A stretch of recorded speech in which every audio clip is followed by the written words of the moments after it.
Amen. This morning we're continuing our series in 1 Samuel.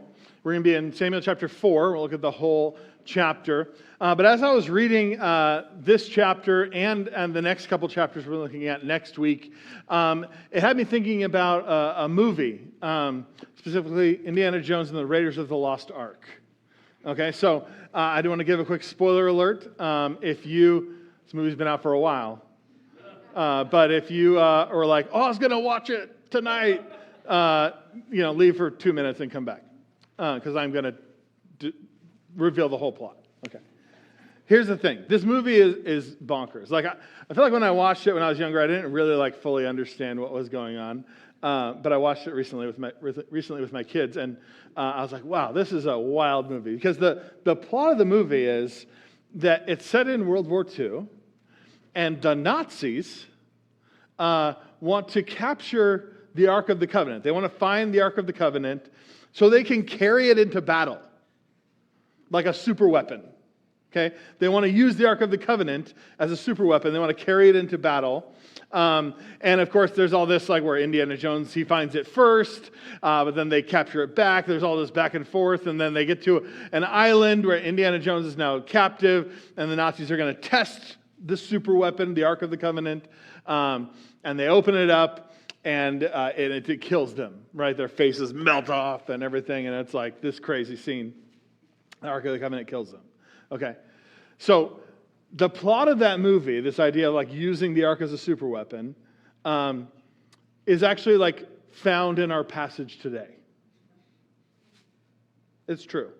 I know you don't believe me, but luckily we're going to read it, so here we go. All right, Samuel chapter 4, verses 1 through 11. And the word of the Lord came to Samuel. The word of Samuel came to all Israel. Now Israel went out to battle against the Philistines. They encamped at Ebenezer, and the Philistines encamped at Aphek. The Philistines drew up in line against Israel, and when the battle spread, Israel was defeated before the Philistines, who killed about 4,000 men on the field of battle. And when the people came into the camp, the elders of Israel said, "Why has Yahweh defeated us today before the Philistines? Let us bring the ark of the covenant of Yahweh here from Shiloh, that it may come among us and save us from the power of our enemies." So the people sent to Shiloh and brought from there the ark of the covenant of Yahweh of hosts, who is enthroned on the cherubim. And the two sons of Eli, Hophni and Phinehas, were there with the ark of the covenant of God. As soon as the ark of the covenant of Yahweh came into the camp, all Israel gave a mighty shout, so that the earth resounded. And when the Philistines heard the noise of the shouting, they said, "What does this great shouting in the camp of the Hebrews mean?" And when they learned that the ark of Yahweh had come into the camp, the Philistines were afraid, for they said, "A god has come into the camp." And they said, "Woe to us, for nothing like this has happened before. Woe to us! Who can deliver us from the power of these mighty gods? These are the gods who struck the Egyptians with every sort of plague in the wilderness. Take courage and be men, O Philistines, lest you become slaves to the Hebrews as they have been to you. Be men and fight." So the Philistines fought, and Israel was defeated, and they fled, every man to his home. And there was very great slaughter, for 30,000 foot soldiers of Israel fell. And the ark of God was captured, and the two sons of Eli, Hophni and Phinehas, died. Okay, I first want to address the first half of verse 1, where it says the word of Samuel came to all of Israel.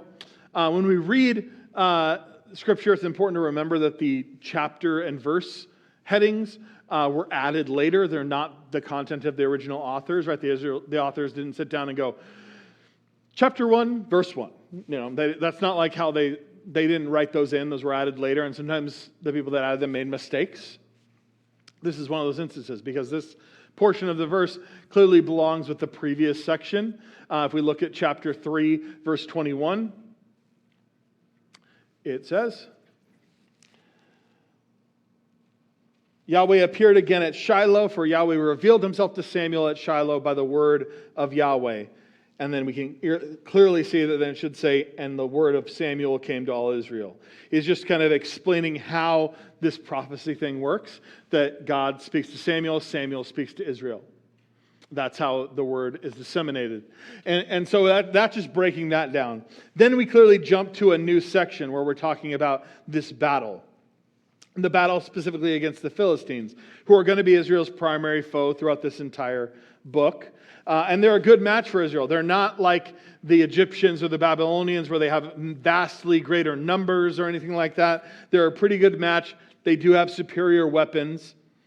And the Philistines secure a victory in their first showdown. Right? This first showdown that they have, they secure a victory. 4,000 Israelites die, and the Israelites are shocked. They can't believe that they lost. And they ask a good question. They ask a theologically astute question. Why has Yahweh defeated us today before the Philistines? Notice, they don't say, how come the Philistines win? They say, how did the Philistines defeat us? They say, how did Yahweh defeat us? Why did Yahweh defeat us before the Philistines? Right? Why do they ask this question? Because they recognize that God is the key to their victories or losses. Right? They know, because when they came into the promised land, they beat many nations. They had victory in battle over many nations, many battles they should have lost. They miraculously won because God was on their side. So they know now, if we lost, it's not that the Philistines beat us, it's that God beat us. Right? God is the one who's defeated us. He's the one who didn't give us victory. He must not be on our side at this point. And so they decide to use the Ark of the Covenant. They say, we got to get the Ark of the Covenant. We got to bring it into battle with us. Just like Raiders of the Lost Ark. Right? They're like, we need the super weapon. We need to bring it in and take it into battle with us. That will give us the victory. But they want to bring the Ark of the Covenant. And they do. They bring it down from Shiloh. They have Hophni and Phinehas, the sons of Eli. They're also priests. They carry it. They're going to carry it into battle with the Israelites. And they think, surely, if we have the Ark of the Covenant with us, we will have victory. Right? The Ark of the Covenant will grant us victory miraculously. Like magically, we'll win because we have the Ark of the Covenant with us. But they missed the key part of that title, right? The Ark of the Covenant. It's the Ark of the Covenant which they were not keeping. And it is very clear here that the author here of 1 Samuel wants us to see this, because the author specifically says over and over and over again, the Ark of the Covenant, and gives it various titles, right? The Ark of God, the Ark of the Covenant of Yahweh of hosts, who is enthroned on the cherubim. It's saying this is his throne. He is the Yahweh of hosts. He is the one who's over all of these things, and yet they're just trying to carry it in to give them miraculous victory. Quick and easy fix to the problem that they're having. But they don't need an easy, quick fix. They need to go back to the covenant that they have broken. Because their covenant requires something of both sides. We see in Deuteronomy 31, where it says this, then Moses wrote this law and gave it to the priests, the sons of Levi, who carried the ark of the covenant of Yahweh, and to all the elders of Israel. And Moses commanded them at the end of every 7 years, at the set time in the year of release, at the feast of booths, when all Israel comes to appear before Yahweh your God at the place he will choose, you shall read this law before all Israel in their hearing. Assemble the people, men, women, and little ones, and the sojourner within your towns, that they may hear and learn to fear Yahweh your God, and be careful to do all the words of this law, that their children who have not known it may hear and learn to fear Yahweh your God as long as you live in the land that you are going over the Jordan to possess. They are meant to know and do this covenant. That is how they will be blessed, is if they know and do the covenant. But God knew that they wouldn't. God knew ahead of time that they wouldn't, and he tells Moses what will happen when they don't, and Moses writes it down. Deuteronomy 31, we jump ahead to verse 16 and 17. Yahweh said to Moses, behold, you are about to lie down with your fathers. Then this people will rise and whore after the foreign gods among them in the land they are entering. They will forsake me and break my covenant that I have made with them. Then my anger will be kindled against them in that day, and I'll forsake them and hide my face from them, that they may be devoured. And many evils and troubles will come upon them, so that they will say in that day, have not these evils come upon us, because our God is not among us. If they had read this, if they had done what they were told to do and read this law and heard it regularly, they would know why they lost. They would know why the Philistines defeated them. Because this exact thing that God said would happen is what was happening. If they walked away, if they went after foreign gods, they would be defeated. They would have all kinds of trouble come among them. They should have known what was happening. Instead, they decide to get the ark and carry it into battle like some kind of magical object. Right? Instead of going back to the covenant that ark carried, instead of opening it up and reading what's inside and knowing and doing what it said, instead of that, they choose to just carry it into battle like it's going to give them some kind of miraculous victory. And when it comes into camp, the Israelites are excited, right? They know what it is. They're excited that it's there. They think it's going to give them victory. They give this big cheer, and the Philistines hear it, right? It's like this distant cheer. They know what's going on over there. It's like every time I go to a baseball game, when I go to the bathroom, there's a big cheer. Something happened, of course, when I was gone, right? That's what they hear. They hear this cheer go up. They go, something happened. Right, something happened over there. What is it? They kind of investigate. Maybe they send some spies or something. They learn that this has happened. They go, a God has come into the camp. Right? And they're terrified. They're terrified of this because the God of Israel has a reputation. Right? They mention the Egyptians. They go, this is the God that got them out of Egypt, that brought all these plagues. Like they know about this God. Although they call it gods because they're not that familiar. But it's not enough to make them retreat. Right? They tell each other like, hey, we got to just fight like men. We got it. We can't abandon this. We can't let this defeat us. We got to fight like men. And they do, and they win. Right? The Philistines win in astounding fashion. Right? The results of this battle are terrible for the Israelites. 30,000 foot soldiers die. The Ark of the Covenant is captured by the Philistines. Right? That's like the opposite of what they wanted to happen. They wanted this Ark to give them the power to defeat the Philistines. Instead, 30,000 of them die. The Ark is captured. And the two priests die that were carrying it. It's not a good day for them. And what we see in this passage is that God will not be manipulated. Right? The Israelites believed they could utilize the Ark of the Covenant for their own ends without abiding by the covenant that it carried. And we too should be careful not to place our faith in objects of our faith as opposed to God Himself. We see this in our day in things like people that, maybe like you wear a cross and you feel like, oh, that's giving me power, or it's giving me good luck. Or it's giving me protection. It's giving me something. It's not giving you anything. It's the God that it represents that's giving anything to you. And it's not wrong to wear a symbol of your faith. But when we put our faith in that symbol instead, and we put our faith and say, like, if I wear this, then I get good fortune, then I get good luck. No, if you're not following Him, if you're not obeying, if you're not going after Him, that doesn't mean anything to you. That doesn't do any good for you whatsoever. We have things like, even I have people that will like come, usually not church members, but there'll be people that randomly will like stop by the church and like ask to come and pray in here. And I always say yes, like I'm not opposed to it, but it's not like when it comes to prayer, it's not like, oh, you get better bars in here. There's nothing special, like pray wherever you're at. There's nothing special about praying here. Like if you want it as just a quiet place to pray, or like if it's good practically speaking, then that's fine. There's nothing wrong with it. But it doesn't give you like special. It's not like, well, if you pray here, you're more likely for your prayers to get answered. No, there's nothing special about it in that way at all. We cannot manipulate God to our own ends. If we're going to use symbolic objects in our worship, they should be reminders of God's power and goodness, not seen as possessing His power. And it's true that the very presence of God dwelt in the tabernacle and the temple, but it was not due to their physical properties. This was God's choice to reveal Himself and to dwell among the Israelites. And when they walked away from Him, His presence would leave. It wasn't that the building was so special that He couldn't help but dwell there. That was just His choice. in general, we should recognize and seek God's will, not our own will.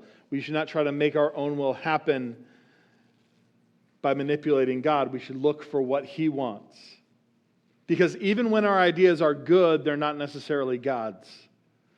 Right? Even when when we have really good ideas, we think, oh, well, I want to do something good. I want to make something good happen. How come God won't bless that thing that I want to happen? Because it's a good thing. Yeah, but it might not be His idea. It might not be what He wants to happen. We should look for His will, not our own. We'll look here next, verses 12 through 22. A man of Benjamin ran from the battle line and came to Shiloh the same day with his clothes torn and dirt on his head. When he arrived, Eli was sitting on his seat by the road watching, for his heart trembled for the ark of God. And when the man came into the city and told all the news, all the city cried out. When Eli heard the sound of the outcry, he said, "What is this uproar?" Then the man hurried and came and told Eli. Now Eli was 98 years old, and his eyes were set so he could not see. The man said to Eli, "I am he who has come from the battle. I fled from the battle today." And he said, "How did it go, my son?" He who brought the news answered and said, "Israel has fled before the Philistines, and there has also been a great defeat among the people. Your 2 sons also, Hophni and Phinehas, are dead, and the ark of God has been captured." As soon as he mentioned the ark of God, Eli fell over backward from his seat by the side of the gate, and his neck was broken, and he died. For the man was old and heavy. He had judged Israel 40 years. Now his daughter-in-law, the wife of Phinehas, was pregnant and about to give birth. And when she heard the news that the ark of God was captured and that her father-in-law and her husband were dead, she bowed and gave birth, for her pains came upon her. And about the time of her death, the women attending her said to her, "Do not be afraid, for you have borne a son." But she did not answer or pay attention. And she named the child Ichabod, saying, "The glory has departed from Israel, because the ark of God has been captured, and because of her father-in-law and her husband." And she said, "The glory has departed from Israel, for the ark of God has been captured." So this man from the tribe of Benjamin escapes the battle. He comes back to report the news in Shiloh, and Eli's waiting for the report. It tells us he's anxious about the ark having been taken into battle. And maybe he's also anxious about his sons. I mean, he had just heard this news that he just received this prophecy that his sons would die on the same day. And now they're walking into battle. Like, that's a pretty good formula for both of them to die on the same day. So he's anxious about this, he's anxious about the fact that the ark went into battle. And he hears the report that his sons are dead and that the ark has been captured. And at hearing this report, he falls over backwards, breaks his neck, and dies. Meanwhile, the wife of Phinehas, she hears the report as well. It's one of Eli's 2 sons. His daughter-in-law hears the report and immediately goes into labor. Right, the stress of this news makes her go into labor, and she dies in childbirth. No, it doesn't even tell us that something went wrong. Right, it's just she gives birth, and about the time of her death. Right, yeah, obviously she's going to die here. This is not a good situation. She dies in childbirth. Before she dies, she names her son Ichabod, which means the glory has departed. What a name to give your son. Right? The glory has departed. Names him after this event that is just the worst day that anyone alive could remember. Because she recognized that God had executed this severe judgment that day, right? 30,000 soldiers dead, the high priest and his sons dead, the Ark of the Covenant captured. It's clear to her, it's clear to everyone that God had executed a staggering judgment on Israel that day. Right? So, what an upbeat message. Right? So go out and fight your battles. Right? No, this isn't one of those messages, right? I want to wrap us up here, this last section. I want to take this incident and answer a question that no one ever asks, which is, why do bad things happen to bad people? Okay? So people will regularly ask, why do bad things happen to good people? But it's just as important, and maybe more important for us to answer the question, why do bad things happen to bad people? Because that's what happens here, right? Is God's executing judgment on Israel, a judgment that he told them he would execute before they even went into the promised land. He's like, hey, if you go into the promised land, here's how you need to live. You need to obey my covenant. You need to follow me. You need to not go after these foreign gods. But listen, I know you're going to. And so here's what's going to happen when you do. Then you're going to suffer defeat. You're going to have all kinds of trouble. Right? He tells them all this stuff. And now this has happened. So they did bad things happened to them. But when we hear that, and when we read stories like this in the Old Testament, it's very easy for us to miss the context and to get it twisted when we apply it to our own lives, right? Like right now, if I just ended this right now and just let you go home, and then on the way home you get a flat tire, you might rightly ask the question like, what did I do? Right? What did I do? If the Israelites abandon the covenant and then get defeated in battle, then when something bad happens to me, does that mean I did something wrong? That's probably a question that many of you have actually asked in your life. Something bad happens, you're like, is God punishing me right now? Like, what is happening? If something bad happens to me, does that mean that I did something bad? Does that mean God is punishing me in some way?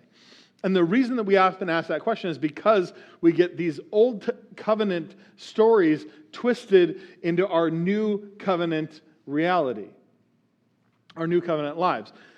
Under the old covenant, this was the deal, right? That when we read these accounts, we have to remember that God is doing something unique and special with Israel.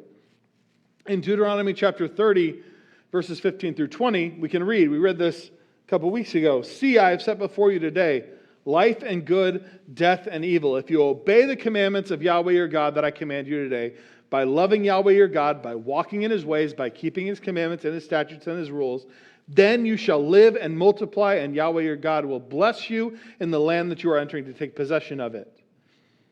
Right? So if you obey, good things will happen to you. You'll be blessed in the land that I'm taking you into. But if your heart turns away, and you will not hear, but you are drawn away to worship other gods and serve them, I declare to you today that you shall surely perish. You shall not live long in the land you are going over to the Jordan to enter and possess.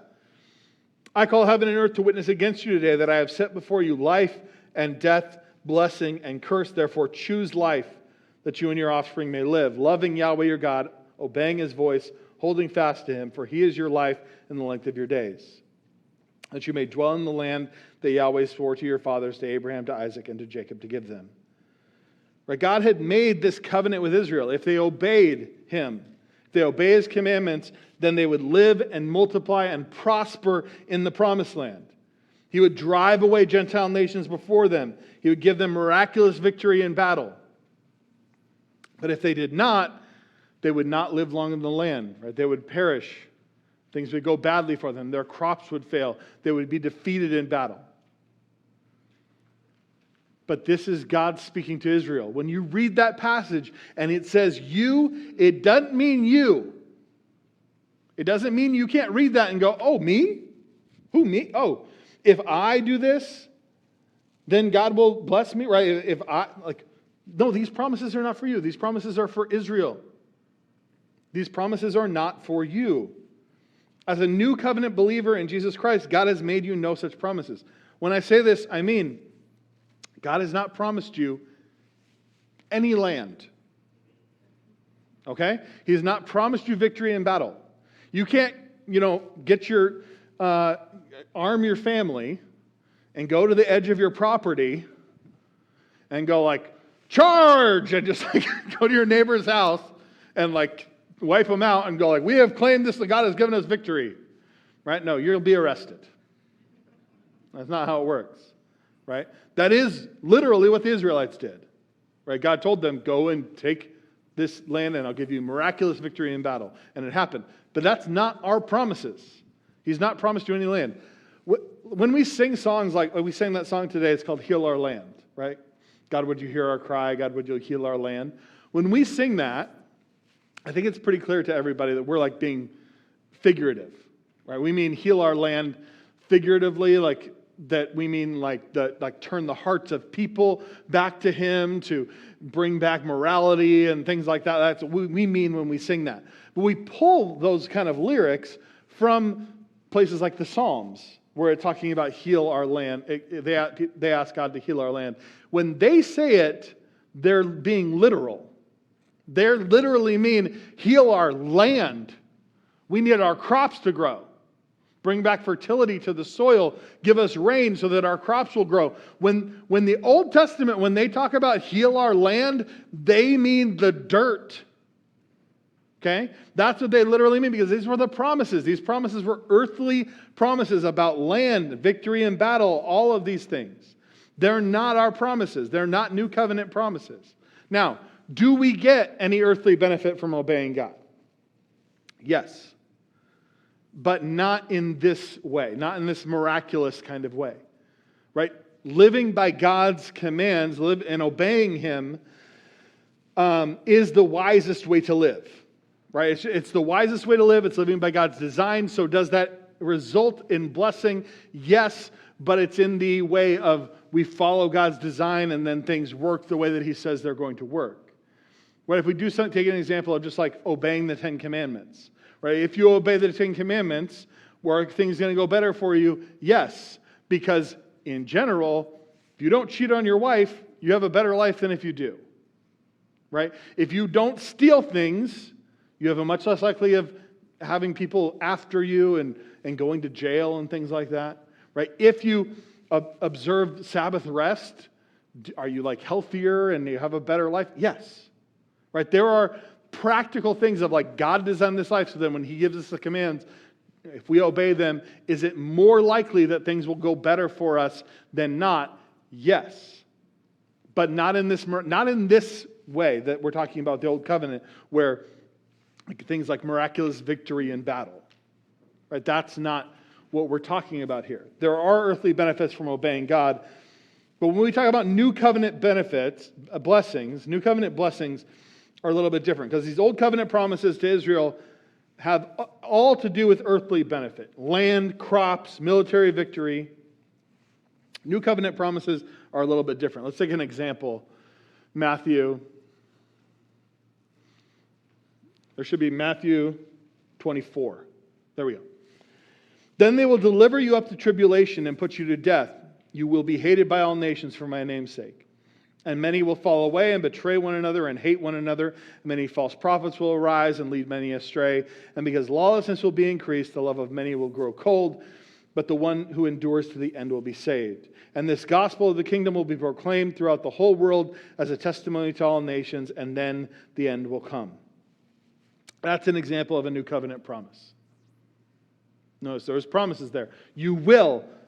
They will deliver you up to tribulation and put you to death. You will be hated by all nations for my name's sake.